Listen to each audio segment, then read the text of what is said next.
Hey there folks, it's me TheTacticalBrit, and today I wanted to talk about something that's been bothering me just on the whole with Battlefield at the moment. Just something about the franchise that I feel like we should talk about. I feel like this deserves a conversation, and I'd like to hear everybody's thoughts and opinions in the comment section below. So of course guys, as always, make sure to hit me up in the comment section so I can get chatting with you as this video progresses. This video today is brought to you by Amino. Feel free to check out their app on the Google Play Store or the iOS Store in order to interact with communities around your interests and check out things like stories, videos and blogs on things that matter to you. Feel free to check out my global profile in order to see content on Battle Royale games such as Apex Legends. Now, this is something that's been bothering me since the days of Battlefield 3 and Battlefield 4, and I really think it's about time we discussed it, and that is why in every Battlefield game we seem to take 10 steps forward and 5 steps back.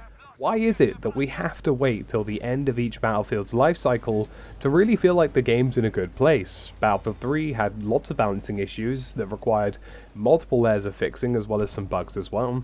Battlefield 4 arguably had one of the most unstable launches in human history, and I think Battlefield Hardline is probably the closest we've gotten to a Battlefield game that wasn't inherently broken and actually improved upon itself as the game went on. And I almost feel kind of bad for Hardline in the way that it was treated as a game, because it just didn't fit the military genre that people wanted. But ultimately, if you actually go back and look at Hardline, that was one of the few Battlefield games that released in a very good way and released multiple different features, like being able to pick up ammo off of teammates and health off of teammates, and very simple features like that that just didn't cause any stability issues.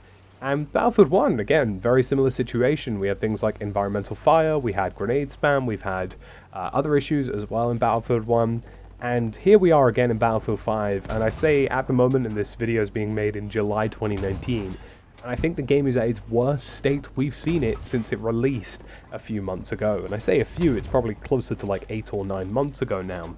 And it's really disheartening to see. And this big problem seems to keep coming up in my head. Why is this happening? It feels like at every Battlefield game, by the time we finish the game, we've learned so many lessons that just get tossed out the window. And I really don't understand how it happens. Now yes, I will admit that this is a slightly negative toned video, but it is a genuine question, to the sense that when you traditionally think about video games, you think about the improvements that get made by each generation. Just like you would think of, the PS5 being better than the PS4, you'd expect Battlefield 5 to run better than Battlefield 4 and vice versa. It's very different kind of stances. You want these things to improve with each iteration. Now, the problem I seem to notice, and this seems to happen in every Battlefield game, is that rather than improving in every iteration, we seem to scrap everything and build from the ground up in every iteration. And it just leads to so many layers of problems, and some of which that just come back again and again and again, and I'm going to give you some examples in this video today.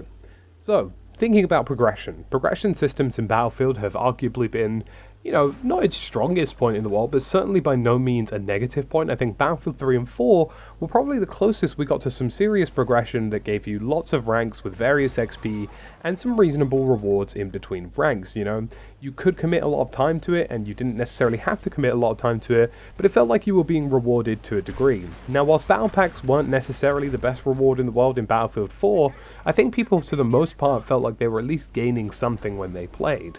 Flash forward to Battlefield 5, and the progression system basically didn't really exist. There was some, there wasn't a lot. The same really applies with Battlefield 1. There just wasn't really any progression there either. You unlocked weapons as you completed class ranks, which wasn't that difficult to do, but ultimately you would have everything done in not a lot of time.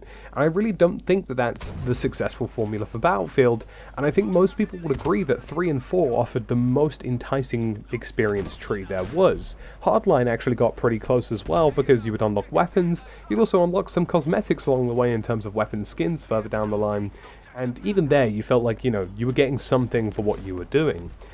And then all of a sudden, we've got these newer iterations of the game that just throw it out the window. It's just gone.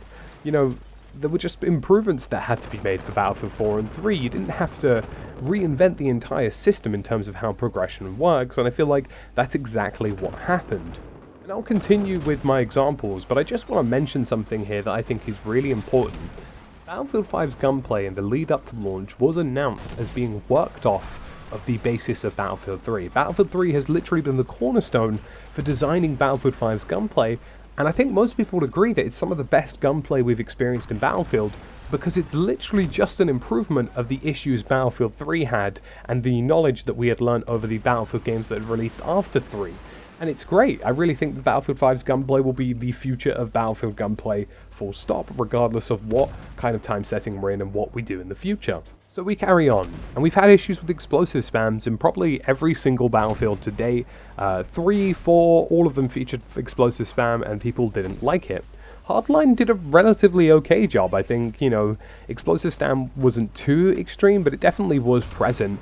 And then you got to Battlefield 1, and it was just everywhere. It was literally the most annoying thing in Battlefield 1 that was probably one of the main reasons I stopped playing Battlefield 1 was just explosive spam. And we'd already known how to deal with explosive spam and how to limit people picking up grenades and explosives. But that was just gone, again, out the window. And the same thing hasn't applied in Battlefield 5 because finally explosive spam has been ringed in. And I would argue the assault class still has too many explosives, but for the most extent I don't feel like people feel as though they're being blown up every 5 seconds. And that's a nice change of pace. But again, so many iterations of the game to come to the conclusion that we've known since Battlefield 4 and 3, it just doesn't seem to make a lot of sense to me.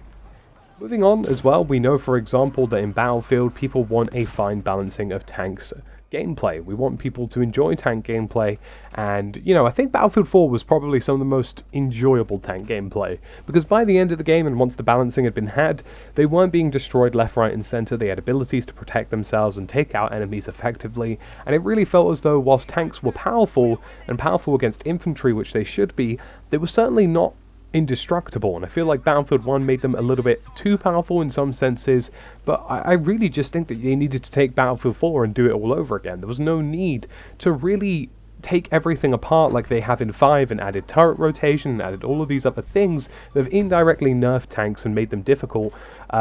I just don't understand it. I don't get why that has happened. I don't get why we now have 3 different classes of tanks that seem to do 3 different types of damage, and shells seem to have strange splash damage, and all of these seemingly unnecessary changes, because most people, again, would agree that 4 just needed some improvements. It wasn't the case of reinventing the wheel. And I know what I'm saying sounds strange in the sense that, we don't want a copy and paste Battlefield every year, but just learn what works and go with it. Like, Modern Warfare 1 was arguably the most successful Call of Duty, and ironically, every Call of Duty game since Modern Warfare 1, arguably Modern Warfare 2 and Black Ops 1, has tried to reinvent the system that they already had, and has failed to do so, to the extent that they're now actually going back to Call of Duty Modern Warfare again in that franchise because they feel like they've lost their way. And I really do feel like we're starting to get in that direction with Battlefield, where every single game released decides to overhaul every system it has, changes all of the UI, which again, for the most part, past Battlefield 3 and 4 didn't need a lot of changing, and I just don't get it. I'm not saying these things were perfect, and this isn't rose-tinted glasses, because, Battlefield 3's UI had way too much flashy shit on it, but 4, by the end of it, you could customize everything, you could change the scaling, you could do more or less everything you wanted with the UI, and all it really needed was a new lick of paint. It needed to be changed to look nicer, slightly, but it didn't need a complete overhaul, like, again, it has received in Battlefield 5. There are just so many simplistic things, I feel, that every time we release a new Battlefield game, we just take 10 steps forward, 20 steps back, or 5 steps forward and 10 steps back, and we lead ourselves into the same situation where we have these small underlying issues like UI, like explosive spam, like issues with ammo and health, like issues with balancing, like issues with tanks, and then we have the bug situation as well. And it feels like nothing's changed from Battlefield 4. It feels like I'm reliving Battlefield 4 all over again. I really don't think that this is the direction the franchise should be heading in, and whether it's changing how the workflow is on Frostbite or changing the direction of future Battlefield games to stop redesigning everything that they do, it's just a big question for me. I do feel as though we've learned so many lessons from each Battlefield game, but they just seem to get disregarded every time a new ecosystem is built.